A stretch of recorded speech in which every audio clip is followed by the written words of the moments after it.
Mampukah Navi dengan pemain baru mereka berhasil mendapatkan poin atau RRQ yang akan kembali ke masa kejayaan mereka? Soembial Arena, mana tepuk tangannya? Let's go to the late after. Oke. Mungkin gua bisa langsung definisikan di sini kaliannya akan damage, Be. Kemungkinan besar ya. Oke adik-adik, Seperti yang tadi udah match ada. yang pertama, Yang tadi udah kita lihat match juga. perdana tim kebanggaan kita RRQ Jaya-Jaya ya guys ya, berhadapan dengan Navi. Hybrid gak sih? Ya, hybrid Super ya. Ken kenapa pakai jungler tank ya adik-adik? Tahu nggak alasannya apa? Mungkin dia bakal build ke arah- Karena ingin melihat King Rin sama Super Toy bersinar match ini ya guys ya, sehingga Super Ken rela dia badanin seluruh badannya untuk nge-backup Rin sama Toy nanti ya guys ya. Gelas ini loh tim yang tidak egois, player yang benar-benar chemistry-nya walaupun pemain baru sudah mulai terbentuk ya guys ya. Gelas Jadi itu agak cukup berat. Dan itulah maksud gua. Kalau dari emblem kita bisa melihat ya, tetap dari idoknya emblem tank dulu. Walaupun ya kita tahu sendiri lah Super Ken ini cocoknya pakai jungler assassin ya guys ya. Damage-nya dari awal juga udah berasa. Cuman dia nggak egois, dia ingin melihat Rin sama opsi dia dari Toy bersinar dulu match ini. Dikalkulasi ya, Lim. Ini kalian lah.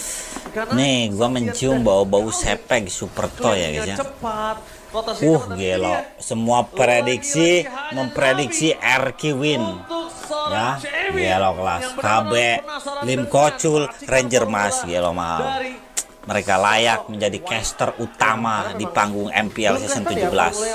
Kalau bisa nggak usah digantiin sama caster lain, dia aja yang jadi caster. Lim Kocul, Ranger Mas sama KB. Ada Harit aja masih keluar. Nah, karena dia prediksi RQ menang. Masih jadi primadona juga, dan Marcel nih. Tinggal lihat nanti siapa yang bisa fungsiin Marcel ini lebih efektif. Wah, tunggu ya, apalagi rotasi awal gamenya, dan di turtle pertama juga kan sulit banget untuk mendapatkan level 4 bagi para Kontes player. gak sih turtle-nya? Harus melihat bagaimana junglernya dulu. Jungler tank, Wah, ini dia. Joning Dan, ya lo Super Dan. Pemain kelahiran asal Thailand, asal Thailand. Filipin. Retri, orang dulu nggak sih? Rins. Gelo karsnya coba bonyok dong, idoknya mati. Wah, ampun, para musuh udah level 4 cok-cok. Kali ini berhasil mendapatkan turtle yang pertama. What a solid gameplay from Navi. Hadirnya si V di turtle pertama tadi menjadi pembeda.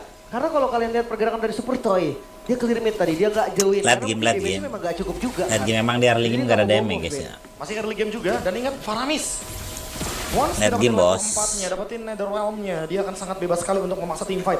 Dan untuk memecahkan team fight dari Netherrealm-nya, ini mungkin Rins memang punya Fury of the Phoenix, tapi apakah damage-nya nutup untuk bisa memecahkan Netherrealm tersebut? Aku rasa masih belum, harusnya di early game kayak gini. Dan Ukir masih bisa dengan mudah melakukan backup ketika emang Navi-nya lagi kumpul berlima. Masih nggak ada perubahan gameplaynya guys ya, masih gini-gini aja Item anjir. pertama, Itu pertama langsung. Gila, mengerikan.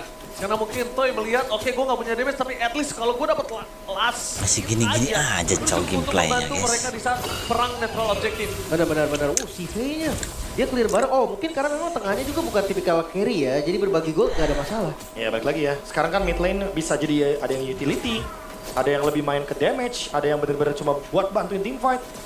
Dan tipenya sekarang udah jadi lebih fleksibel untuk penggunaan dari area mid lane. Terutama ketika kita tahu Netherrealm ini cooldownnya semakin lebih singkat, jadi ya semakin lebih gampang juga untuk Navi maksain team fight. Dimaksimalin, ya dimaksimalin terus. War X udah jadi juga untuk Ars. Lumayan ya untuk sustain. Tapi kalau untuk Killorem tuh kayaknya nggak dulu. Bukan RRQ sih namanya kalau nggak bikin tegang fansnya guys ya. Buat trade damage kayaknya. Kepanjangan waktunya, Lim. Kalau karirnya kepanjangan, soft skillnya kebanyakan. Sabar, memang segala sesuatu itu nggak ada yang instan ya adik-adik. Kita lihat Idok memaksa menuju ke arah CV, tapi CV kurang Idok sangat bonyok. Super Toy nggak mau Waduh, terburu-buru, Toy. dia sadar, sekalipun dihanap bone, masih ada purifier Waduh, yang percuma sama dong CV. Idok cok. Dia tetap akan bisa loncat kiri karena Ngebadanin doang guys ya. Dia langsung beli book of sage ya. Demi bisa berdansa dengan Tarik turnamen liar yang banget. sebetulnya kalau nggak pakai book of sage masih ada sekitar 0,1 detik. Jadi nggak bisa di spam terus-terusan. Ya. Dan emang harus cari 35% dulu sih untuk di early game seperti ini agar chrono dash-nya bisa dimaksimalkan. Tapi untuk tim fighter turtle Kenapa nggak mainin Kuroki sama Yasuke ya? Karena Toy udah jalan duluan kayaknya. Jadi ya setup nggak mungkin dilepas Minggu karena depan. lagi mereka bawa jungle tank juga. Week 2. Harusnya dapat. Ya. Kalau mereka nggak mau rugi. Kalau mereka kehilangan lagi, mereka rugi bandar. Langsung. Dan bisa dibalikin kembali ke ada di sana Cars. Ini ada pin. Rins. Oh my god. Dan Golden Hour. Mencoba untuk menyelamatkan Ya elah. dan tim RRQ bahkan. Dan di sana para pasukan dari tim Navi mereka ada tim fight yang lagi-lagi diunggulkan tanpa adanya Super Toy. Benar-benar Ada damage, terlebih Cok. dahulu. CV selalu join Super Toy. Dua kali tim fight mereka gagal untuk mendapatkan turtle. Jadi para pasukan dari tim RRQ dengan tank junglernya. Jujur early game saat itu mereka tidak terlalu maksimal. Ya cukup kita bilang gagal bahkan. Dan Sky Pierce di item pertamanya ini loh. Jadi tanda tanya lagi. Karena dia nggak bisa dapetin poin kill Hero juga. prioritas Mungkin kah ini untuk Marcel damage ya? sangat-sangat kurang, Nggak ada kan. counter kah? Jadi sayang. Saber emang Sama Granger counter ya, Marcel. conditionalnya. Karena kalau Granger kan dari awal emang udah spike duluan, mid game adalah tempat bermainnya, tapi untuk Obsidia dia sangat butuh waktu. Dan untuk kedua romer kita, Afro atau bahkan Idok, sama-sama bikin Thunderbelt. Ini mencoba untuk scaling. Tapi mungkin kalau kita ngomongin Afro dengan adanya Marcel, jadi tinggal maksimalin klemernya aja. Dia tinggal maksimalin kameranya untuk bisa mengaktifkan Thunderbelt tersebut. Tinggal jalan. Gameplaynya Thunderboltnya. Late game, dia bakal punya RK tanggungan masih yang sangat sama banyak ya, dari guys. Thunderbelt. Tapi ini bakal jadi battle scaling juga, Be. Kali itu juga sama kan? Sama. Dia bakal sama-sama keras banget nanti di akhir. Apalagi kalau build dari idoknya kita belum tahu juga bisa jadi ke damage nantinya. Windtalker ternyata bukan Trinity. Oke. Dia main critical dari Toy. Wah, Kebuang sih kudanya. Yes, tapi sabar sih. Emang harus nunggu Super Toy jadi dulu ya guys ya. Oh my god, Idok bonyok lagi. Masih ada satu more Regis belum tapi sabarnya. Waduh, jangan ditabrak-tabrak terus dok. Sabar dulu nggak sih? Mereka siap untuk melakukan cover terhadap sosok seorang Idok dan itu dia Golden Hour dibuka untuk mendapatkan satu batu red. Profesor KB telah berbicara Ngeselin banget sumpah Marcelnya. tentang untuk objek agresif, defensif tapi juga bisa buat objektif. Iya, bukan semata-mata untuk combo juga kan, Be. Kayak Iya. gak ada projectil gak masalah. Benar banget. Bukan cuma sekedar kayak combo dengan hero-hero seperti Granger, bukan seperti itu. Tapi bisa nutup hero belakangnya juga. Yang mau backup, contohnya tadi. Kalaupun tadi Navi ternyata targetnya ke Toy, itu juga bisa sebenarnya. Yes. Hero-hero badan doang cok ini. Posisi dari Khalid, mereka cukup mengandalkan Uranus, damage yang nggak ada diberikan hero oleh Toy. Kita ngomongin Prince. setun-setunnya Prince sama punya sekali. damage. Tapi dia bukan tipikal burst seperti Parsha. Iya. Dia Minimal apa? Minimal saber kek. Gak sebulat itu. Dan Turtle yang Jilong, hero ngelok. Cooldown terhadap Golden Hour harusnya masih panjang.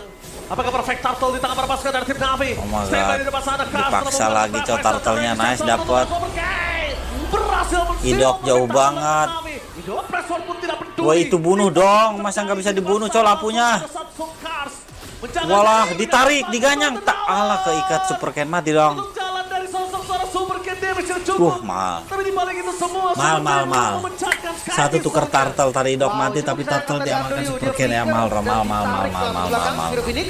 Oke, Super Cat masih mau lebih dengan direct. Super Ken. Mahal banget. CV Nice. selalu memaksakan. Udah Dia Toy, udah Toy. Super Toy. Oh, Toy gege banget. Sudah gua bilang ya guys ya. Tunggu King Toilet game kocak biasa kan nonton RK sampai selesai. Waduh. Membalikan kembali. Looking for super kill dengan damage yang diberikan oleh Cars dan Andoryu cukup untuk menutup dua combo mereka. Toy tadi nafsu nggak sih flicker ke depan di outplay balik sama kuda kancut Rugi Andrew. sih tadi karena flickernya kebuang juga, Be. 5 poin mau nggak mau kill. ya, reset dari stack Skypierce juga menurun otomatis. Dia harus nabung lagi untuk Super Toy. Dengan adanya Skypierce. Sabar, late game sih. Sebagai first item. King Toilet game menggila Dia guys. win swing sih. Dia bakal punya sustain lagi, durability lagi untuk teamfight besarnya. Tapi Shive, cukup terkejut aku melihat beberapa turtle dia aktif banget. Aktif. Dia hadir tapi di teamfight area mid lane harus jaga posisi hati-hati nih. Dia lupa Be, ada glowing one. Ada glowing Dia one. lupa Lim, lihat absorb damage-nya nggak ada tadi. Mungkin dia sebenarnya terbiasa dengan Mundur parang- dan rame dan mundur dan. Tapi lihat turret jadi 7. Oh, Masih ke defense. Tapi lincah si V ini harus diperhatikan sih bisa gue bilang. Oh, kenceng dong. Ini sih Kalkulasinya harinya terhadap PR banget, dia Cok. agresif di arah top lane aja itu udah cukup Brutal banget ya, enak banget dia nggak ada hero cece soalnya dari RRQ ya. Itu pun cuman ngandelin Super Ken nanti mungkin ya. Ya apalagi ini tinggal nungguin Holy Crystal aja sih dari Shive. Dan Dia pasti jangan bakal lupa- force teamfight terus kan. Jangan lupa kalau pakai Kosis Poldron juga bisa loh. Kurangin attack speed dari Haritnya. Mereka attack speed dan jangan lupa juga ya untuk anti burst-nya ketika darahnya di bawah 30% itu ada tambahan lagi regen 20%. Walaupun mungkin bisa kedina ya dengan ada glowing one, tapi at least bisa bertahan hidup. Cetas. Itu yang penting ya. Nah, kan Sosial cetas bisa Gak usah pakai cetas, karena ini kamera nih lagi mau motor juga kan. Ini cekrek kalau ini Cekrek. Pakai kelemar. Pakai kelemar Biasakan nonton RQ sampai selesai ya GGWP ya. berseker.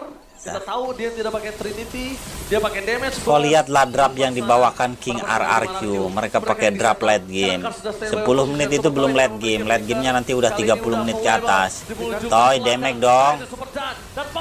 Waduh, Indomaret Super Ken. Gas nggak sih? Bisa. Ya bisa rata. Dengan Ya damage yang ampun. besar dari pressure-nya juga nggak berhasil menimbulkan impact apapun. Yap, dengan adanya Ukir juga tadi. NetherRealm yang bisa langsung cover semuanya. Untuk area RRQ, ini sangat-sangat kekurangan. Wah, ini no wonder ya untuk teamfight besar semenjak ada Faramis. Apalagi semenjak Cetiannya udah muncul. Otomatis semua alur teamfight berlima pasti Navi pegang kendalinya 5.000 gold plus Lord. Keuntungan yang begitu melimpah 9 banding 2 kill. Ini Oke. ada gap 7 kill yang benar-benar jauh sekali sehingga membuat Super Toy pun nggak bisa untuk memanfaatkan Sky Pierce-nya. 5.000 gold difference, jangan lupakan hal tersebut. Untuk menunjuk ke arah Sky Piercer yang dimiliki dari Toy ini masih cukup berat. Bisa tahan sampai 15 menit ke atas bisa tahan. Kenapa nggak kita makan aja front to back-nya? Ya ditambah lagi Andoryu-nya udah punya Rose Gold ya. Queen Swings Rose Gold. Mau Dia sekeras ini bakal apapun Super super Ken, takedown. Super Dan, Even Idok mungkin kalau terkena efek CC, saat terkena ini mah apapun pasti bonyok serangannya mereka dari ya. RRQ, dia bakal survive seharusnya. Wow, Andoryu. wow, di arah bottom lane. Pasif. Kalah gol jauh Pasifnya banget. sudah pecah, tapi lihat CV. Super Memasang Ken dengan bonyok. Super Ken. Speed up dan finish mencoba untuk menyelamatkan. Oh my Super Ken. God, Lihat, gas! nanti kembali makan turret. Ya elah. Diganyang-ganyang Paramis kanjut, mana dannya? Kembali excellent oleh bersinar. Ya ampun, masih Tapi ada kali ini ulti, tidak Cok, kehilangan satu itu, member for Paramis. Ukir. Save the day for Nave. Gak boleh ada korban. Bahkan Afro pun, roamernya sekalipun, gak boleh jadi korban. Sedikit unik memang gak ada cooldown reduction, B. Dari itemnya Ukir. Itu dia. Baru mau menuju yang ketiga nih. Cooldown Jadi, reduction. jatuhnya lagi-lagi ya dengan adanya adjustment untuk para mid laner, terutama untuk Faramis. Yang dimana nanti dia akan lebih memaksimalkan NetherRealm. Ternyata dia tetap mau damage. Bors, jatuhnya berarti Navi tahu nih kapan call untuk teamfight, kapan call untuk kiting, Yes. kapan call untuk objektif. Karena mereka nggak mau teamfight selagi Ukirnya nggak ready untuk NetherRealm. Dan bukan hanya Ukirnya, lihat Afro-nya. Itu pasti mastiin dulu. PR banget ya guys ya Marcel ya. Lokasinya, skill apa aja yang udah keluar. Supaya Ukir nggak sia-sia NetherRealm cepet selesainya, Be. Dan jujur aku suka banget Afro dengan cara dia Golden Hour. Sekali lagi dia bener-bener lebih ke mengancam dibandingkan lebih ke combo ya. Iya, dia ada. Sekali lagi. Gak peduli dia untuk combo. Minimal kalau lu ada yang nyangkut di depan, Golden Hour di belakang, lu nggak bisa defense, lu nggak bisa following up, Gak bisa backup. nggak bisa backup. Ini contohnya kan? Iya ini contohnya. Das, ayo. Udah, turret pecah, siapa yang mau maju ke depan? Gak bisa. Iya ditambah lagi itu mereka punya 2 target tadi kan. Mereka bisa target Idok, mereka bisa target Super Toy. Harusnya Jadi Golden Hour match yang kedua ada bikin pergantian dilema pemain untuk guys. member RRQ. Coba Mereka gitu pasti guys bakal ya. bingung ini harus backup Toy dulu atau ngebiarin Idok tumbang. Golden Hour seakan-akan tuh kayak... iya, Midlaner kelas Golden dunia, Hour kenapa rame. emang? Enggak, Golden Hour bukan di saat lo rame gue buka. Iya. Sabar, Tapi biasakan tutup nonton target RQ aja sampai langsung selesai damage bos. Dan sebagainya. Zaman Force udah dibuka nih. Commit Ini harusnya. belum berakhir. Sakit lo. Ingat ada stun dari Yakin Afro. mau ditabrak, Lihat, Cok. Afro nggak ngebuka. Super Dengan Ken Golden aja. Hour, dia tunggu, dia tutup. Mau ditabrak? Sampai ada Jigsaster Wah. dan sendirian Idoknya. Oh my God, Dan dia nabrak. depan bersama dengan Dan. Karena Golden Hour Oh my menutup God, arah Idok masuk dan mati. tim RRQ tuh bisa masuk ke Mana dalam lagi dan obsidianya? Kas bersama dengan Andoryu. Aduh, nggak dapat Dua lagi tim lotnya. kecil, Ya yang elah, satu rata dong. dominan, yang satu menjalankan tugas Ya, untuk udah selek, mendapatkan guys. slot. Ya, Dan ente akhirnya dah. membuat Super Ken juga tenggelam. The one last man standing. Super Toy bukan emasmen high ground seperti Beatrix. Dia akan coba ditutup. Apro! Membuat Super Toy kali ini mencoba untuk kabur. Melepaskan ikatan dari Hanebonnya. Oh no. Tapi RRQ. Oh no. Kali ini mau coba dipasang endgame. Di game yang pertama dengan NetherRealm para pasukan dari tim Nave. Membuat mastermind dari Why Not menunjukkan kualitas Formula Faramis. Game cepat yang terlihat 14 menit saja waktu yang dibutuhkan oleh Navi untuk mendapatkan kemenangan pertama mereka dari game yang pertama. RRQ, mereka seperti nggak punya jawaban sama sekali.